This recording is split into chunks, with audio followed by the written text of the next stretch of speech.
2부 첫 순서는 마켓세븐으로 시작하겠습니다. 오늘 함께 할 분은 유한타증권 금융센터 압구정본부점 이경준 차장입니다. 차장님 안녕하세요. 네, 안녕하세요. 네, 먼저 마켓세븐에서 준비한 오늘 이슈 헤드라인으로 만나보시죠.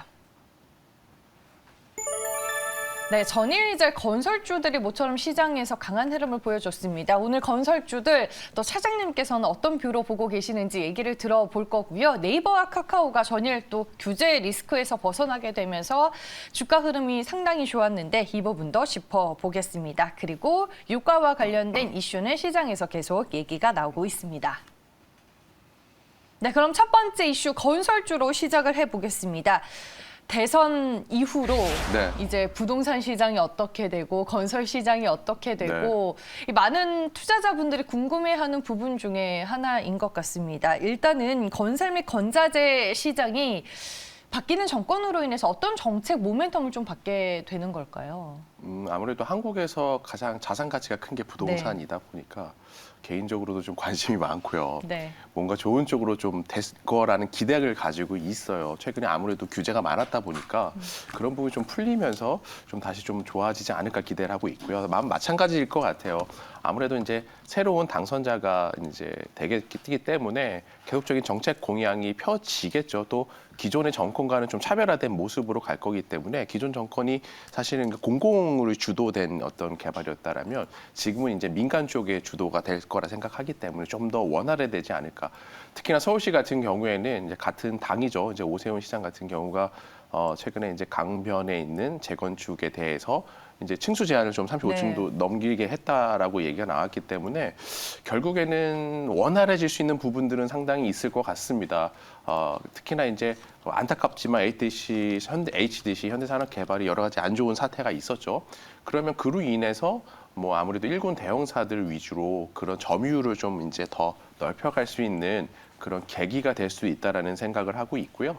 또 정권이 이제 5월 정도에 바뀌게 되고 또 6월 정도가 되면 지방선거가 있습니다. 그럼 본격적으로 정책들이 나올 거라 생각을 하고 있습니다. 그렇게 따졌을 때 건설 쪽에서는 아무래도 이제 건설 비중이 높은 일군 대형사가 무엇인가를 보게 되면 GS건설이 아무래도 높아 보인다라는 생각이 되어지고요.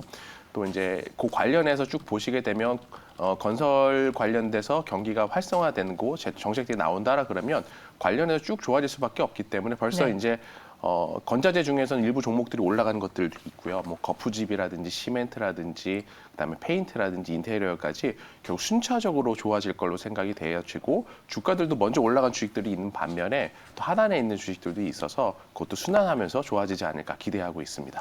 아니 최근에 뭐 여러 가지 이슈로 인해서 시장이 어렵기는 했었지만 HDC 현대산업개발 그 이슈 때문에 건설주들이 더 좋지 못했었던 건 사실이었잖아요. 그렇죠. 그래서 한번 사실은 더 조정을 받았죠. 그 이후로.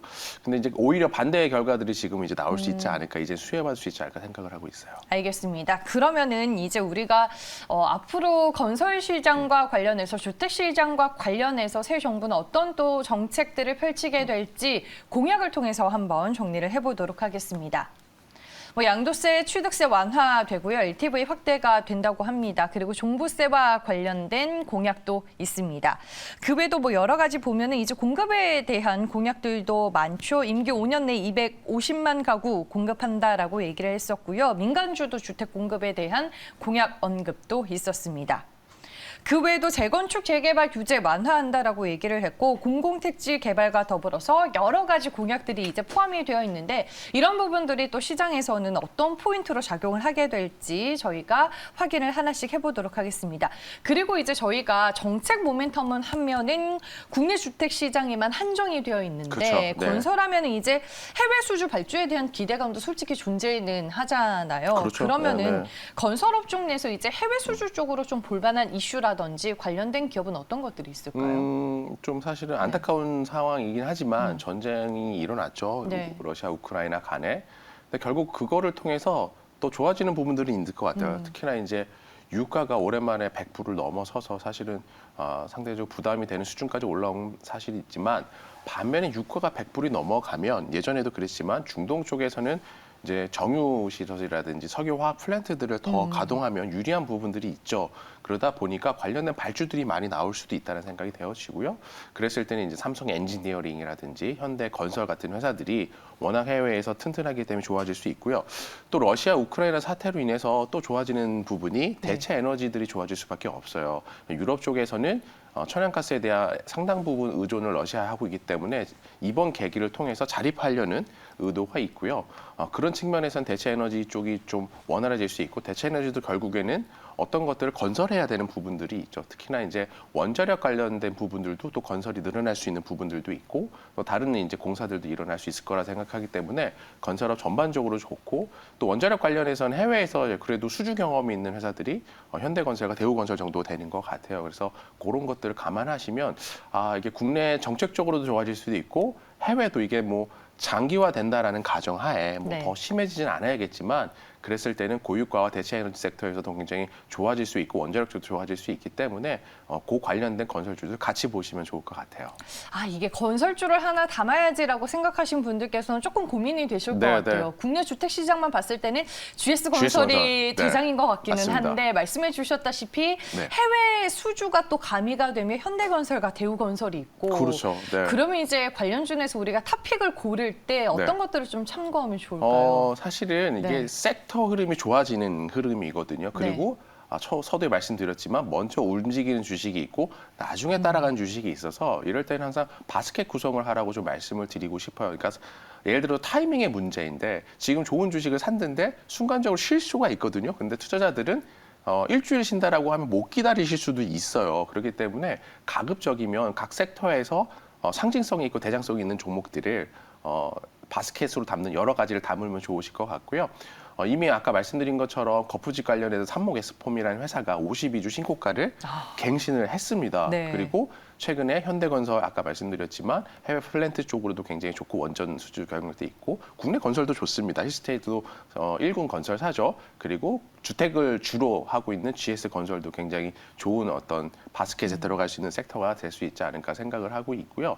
그리고 이제 시멘트 쪽도 최근에 가격 인상을 했죠. 그렇기 때문에 쌍용 CNE라든지 아세아시멘트나 이런 성신양해 같은 종목들도 모두 주가 흐름이 굉장히 좋고 수급도 좋습니다. 그래서 MS 1위인 쌍용 CNE 같은 것도 대표주로 담아 놓으시면 좋고 마지막으로 이제 인테리어 쪽도 결국엔 시차를 지나서 하겠죠. 그랬을 때는 국내 1위 업체인 한샘 같은 경우도 최근에 주가 흐름이 좋아서 이런 것들을 좀 바스켓으로 담아서 아까 말씀드린 것처럼 이제 고유가가 유지가 되고 또 국내 정체에 대한 부분은 6월 이후까지 하면 기대감이 있을 거로 생각되어지기 때문에 그때까지 좀 담아가는 모습들을 보이면 좋을 것 같습니다. 일단 이 섹터 자체는 긍정적으로 보시는 거죠, 차장님도? 저는 긍정적으로 보고 있습니다. 네, 알겠습니다. 정책 모멘텀을 또 어떻게 등에 업고 가게 될지 저희가 건설주 첫 번째 이슈로 만나봤습니다. 다음 두 번째 이슈로 넘어갈게요. 플랫폼 기업에 대해서 저희가 확인을 좀 해보겠습니다. 새 정부와 함께 정부의 플랫폼 규제 기조가 이제 바뀔 것이다라는 기대감이 대표 플랫폼 기업들에게 전일 이제 주가 강세로 연결이 됐습니다. 이제 규제 리스크에서 조금 벗어나는 걸까요? 그렇죠. 골목 상권 침해라는 단어를 사실 너무 많이 들었고요. 주식을 투자하는 입장에서는 사실은 자유시장 경제에 약간 반대되는 부분일 수도 있습니다. 그래서 주식만 놓고 보자라 그러면 상당히 악재가 되어서 국내 대표적인 플랫폼 업체들이 많은 규제를 받았습니다. 특히 또 세금적인 부분에서도 괜히 많은 규제가 있었지만 여러 가지 영업 활동하는 데 있어서도 또 많은 규제가 있었고요. 그러다 보니까 제가 서두에 말씀드렸지만 새로운 정권은 기존 정권과 좀 반대되는 방향을 가지 않을까 생각을 하고 있고 또 공공주도의 건설에서 민간 주도로 간다라고 하면 마찬가지로 새로운 정권에서는 이제 이런 민간 기업들에 대해서도 조금 더 자율성을 좀 강화시키지 않을까 좀 생각이 되어지고 있고요. 그래서 규제적인 부분에서 네이버와 카카오 같은 회사들이 좀 어제 강세를 보이지 않았는 생각을 하고 있고 또 러시아 우크라이나 사태 계속 말씀드립니다만 단기에 마무리되기 어려울 것 같아요. 어제도 보면 외무장관 회사는 별로 소득이 없었습니다. 그래서 좀 장기화된다라 그러면 지속적으로 부담이 생길 수 있는 부분이 이제 원자재 부분에서 굉장히 부담이 생기는데 국내는 원자재를 수입해서 가공해서 파는 중간재 업체들이 많거든요. 제조업들이 많기 때문에 특히나 현 정권에서 최저임금 등 같은 것들이 많이 올랐죠. 그리고 인건비들의 기본적인 이제 생산을 주로 하시는 분들의 인건비들이 굉장히 많이 올랐거든요. 좋은 현상입니다만 그러나 이제 기업 측면에서 봤을 때는 원가가 원자재와 인건비, 고정비의 대표적인 두 가지가 모두 올랐기 때문에 굉장히 부담스러워진 사실이고요. 그런 것들이 2분기와 3분기 기업들의 실적에 아마 안 좋게 나타날 수 있다고 생각이 되어지는데 지금 플랫폼 업체들 같은 경우에는 그거랑 좀 반대되는 모습들이 있죠. 왜냐하면 플랫폼 회사들은 개발자들이 많은데 네. 개발자들은 이미 다 개별 협상을 통해서 연봉이 되기 때문에 지금의 인건비 상승과는 조금 떨어진 부분들이 있고 원자재를 뭐 수입하는 게 별로 아예 없죠. 뭐 사실은 네. 뭐 많이 해봤자 전력 정도일 거기 때문에 그런 부분을 굉장히 자유롭기 때문에 수혜될 수밖에 없는 것 같습니다. 또한 이제 시장이 낙폭과대에서 반등을 하다 보니까 지난 뭐 수요일 같은 경우에도 미국에서 이커머스 업체가 굉장히 많이 상승을 했었기 때문에 그런 낙폭과대 흐름으로도 맞았고 결국에는 오늘 말씀드린 방송에서 이 건설 쪽은 국내 뭐 어떤 관련 정책주 그다음에 또 요 규제 풀리는 부분에 요 인터넷 관련된 플랫폼 주들도 굉장히 좋은 선택이 아닐까 생각이 되어집니다. 네. 그러면은 이제 결국에는 플랫폼 기업들도 대내적으로는 규제 리스크에 영향을 많이 받았었고 대외 그렇죠. 변수에는 여러 가지 이제 성장주들의 환경이 좋지 못할 수밖에 없는 네, 것들이 네. 좀 펼쳐졌기 때문에 안팎으로 힘들었다 이렇게 그렇죠. 표현을 특히 해볼 수 최근에는 있겠네요. 또 이제 해외 쪽에서도 힘들었어서 네. 그런 부분 그 전에는 이제 국내 쪽이 힘들었었죠. 그래서 네. 더 나빠질 거는 이제 없지 않을까 생각을 하고 있습니다. 알겠습니다. 그러면 플랫폼 기업으로 대표되는 두 종목을 하나하나씩 저희가 분석을 네. 해보겠습니다. 먼저 카카오입니다. 규제 리스크로 최근 6개월간 다른 뭐 성장주나 인터넷주들에 비해서 더 많이 주가가 좀 빠진 느낌이기는 해요. 그렇죠. 카카오의 성장 동력 앞으로 좀 부각될 수 있는 부분은 어떤 것들이 있을까요? 일단 먼저 카카오 그룹사 중에 대표분이 결국에는 주가가 올랐을 때 매도를 하시면서 기업 경영에 대한 투명성에 대한 요구들이 굉장히 많았어요. 그래서 대표 이사를 변경할 예정이고요. 신규 내정된 분은 남궁훈 대표라고 하시는 분인데 기사를 통해서 15만 원이 주가가 될 때까지는 법정 최저임금만 받겠다라고 하셨습니다. 그러니까 반대로 얘기하면 그 15만 원을 만들 자신이 있다라는 쪽으로 해석을 해도 되겠죠. 현재 주가가 아마 9만 8천 원 정도 수준이 넘는 수준일 거기 때문에 그렇게 보자라고 해도 주가 상승 여력은 있고요.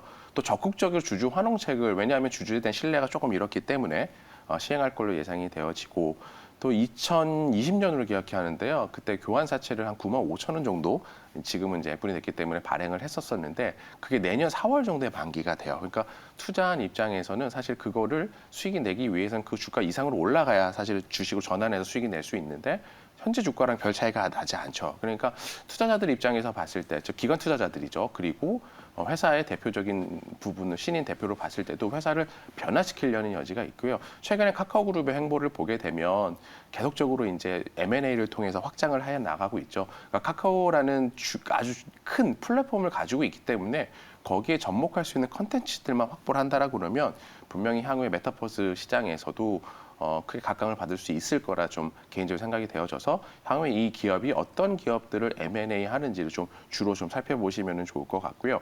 계열사가 한 170개가 넘어요. 해외 쪽도 40개가 넘어요. 그러니까 결국 새로운 대표는 오시게 되면 결국 그런 것들을 아무래도 좀 구조조정 합병을 통해서 예를 들어서 일본의 같은 경우에도 카카오 게임즈라는 일본 회사가 있고 그다음에 카카오 피콤마라는 회사가 또 있어요. 이런 게 같은 업을 하는 회사인데 이런 것들을 다 합치게 되면 아무래도 비용적인 측면에 절감이 되겠죠.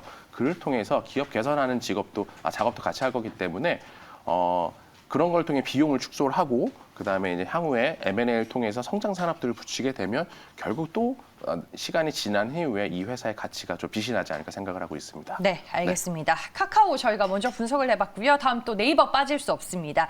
글로벌 빅테크 기업들과 좀 방향성을 유사하게 보인다라는 평가를 또 많이 받는 종목 중에 하나입니다. 튼튼한 본업과 신사업으로 봤을 때 네이버의 투자 매력도는 어떤가요? 일단 이커머스의 확고한 1위 사업자입니다. 사실은 2위 사업자가 쿠팡인데 2위 사업자의 미국 시총과 국내 시총 했을 때도 그거 이커머스만 따져도 사실 그렇게 비싸지 않은 회사고요.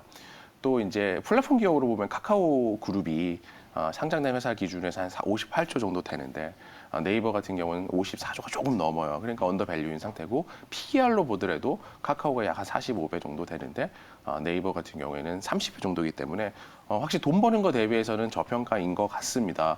결국에 이제 돈 버는 사업은 쇼핑 쪽이죠. 저도 뭐 네이버 쇼핑을 많이 이용하고 있고 또 거기 핀테크와 이제 광고 관련된 것들이 기본이 돈 버는 사업들인데 과거만큼 성장하고 있지는 않습니다만 그래도 쇼핑에 대한 부분들은 저는 계속 예를 들어서 뭐 네이버 플러스 같은 거 통해서 포인트를 많이 얻을 수 있어서 많이 사용하고 있는데요. 네. 계속 늘어날 거라 생각을 하고 있고요. 신사업이 이제 두 가지 섹터로 나눠질 것 같아요. 이제 첫 번째는 클라우드 섹터인데 클라우드는 모두 저희가 아마존으로 알고 있죠. 근데 네이버도 자체적으로 모든 기술을 A부터 G까지 모두 다 가지고 있어요. 그리고 국내에서 이미 5만 개 이상의 거래처를 확보해서 국내 2위 업체이기 때문에 클라우딩 사업도 굉장히 좋다고 생각을 하고 있어서 그렇게 보면은 아마존과 계속 비슷한 사업 비즈니스 구조를 네. 가지고 있고 또 이 회사 같은 경우에는 웹툰이 굉장히 강하죠. 최근에 뭐 넷플릭스에서 이제 학교물 좀비 드라마도 나오긴 했는데 이런 것이 다 웹툰 관련된 것들이고 웹툰 관련된 IP들을 가지고 있기 때문에 관련해서 활용할 수 있는 것들이 좀 더 카카오보다는 많다고 생각이 되어지고요.